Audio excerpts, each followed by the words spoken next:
Sí que des del nostre grup municipal, i entenem que representants polítics ens preocupa la situació d'amenaça que està patint la llibertat d'expressió a l'estat espanyol. Aquest i el seu exercici entenem nosaltres que és un pilar bàsic d'una societat democràtica madura, i casos judicials com els que s'han vist en els darrers temps estan posant de relleu una evident regressió de la llibertat d'expressió. Podem fer referència a la sentència sobre el raper Valtònyc, sobre el raper Pablo Hasél, sobre els 13 de la insurgència, el cas dels titireteros a Madrid, l'empresonament de diversos usuaris de Twitter, la perversió que està fent la justícia dels delictes d'odi per aprofitar per reprimir, el segrest de llibres o la censura d'obres d'art. Tot això nosaltres pensem, i crec que és un espai absolutament pertinent perquè ens puguem posicionar entorn a això, que és molt preocupant el que està en aquest país, i és deure també d'aquells que ocupem espais de representativitat política manifestar-nos i posicionar-nos sobre aquesta qüestió. A l'estat espanyol, un dels causants d'aquesta deriva repressiva és la voluntat de l'estat de convertir en inqüestionable a la monarquia. I nosaltres entenem i que davant d'aquest blindatge i de la resposta repressiva que s'està patint per retallar i reprimir la llibertat d'expressió,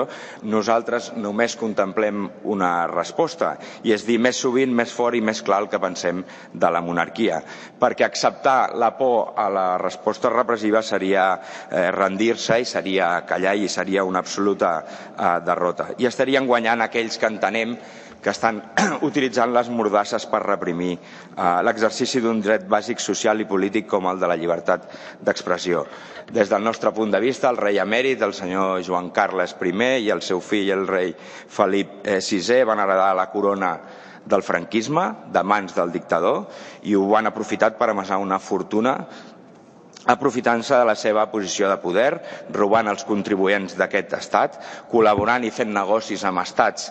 que financien i promouen el terrorisme, essent còmplices de milers de morts, representant i protegint la cara més fosca de l'Estat que l'1 d'octubre va decidir atonyinar a la ciutadania i que, a més, han encobert amb la seva acció política la pràctica sistemàtica del maltractament i la tortura a la ciutadania d'aquest estat. I aquesta és la podrida monarquia que alguns no volen que fem referència. I com deia, només hi ha una possible resposta, i és dir-ho més sovint, més fort i més clar, que el rei és un corrupte, que és còmplice d'assassinats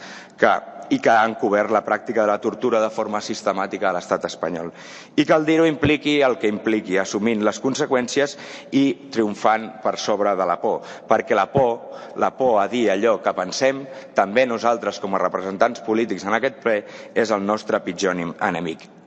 I perdonem o demanem disculpes si fer-ho, però si algú ofèn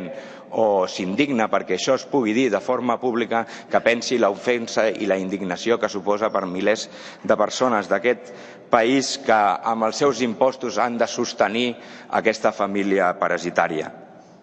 Al nostre entendre, la llibertat d'expressió no és una concessió que fa el poder a les classes populars, sinó que és un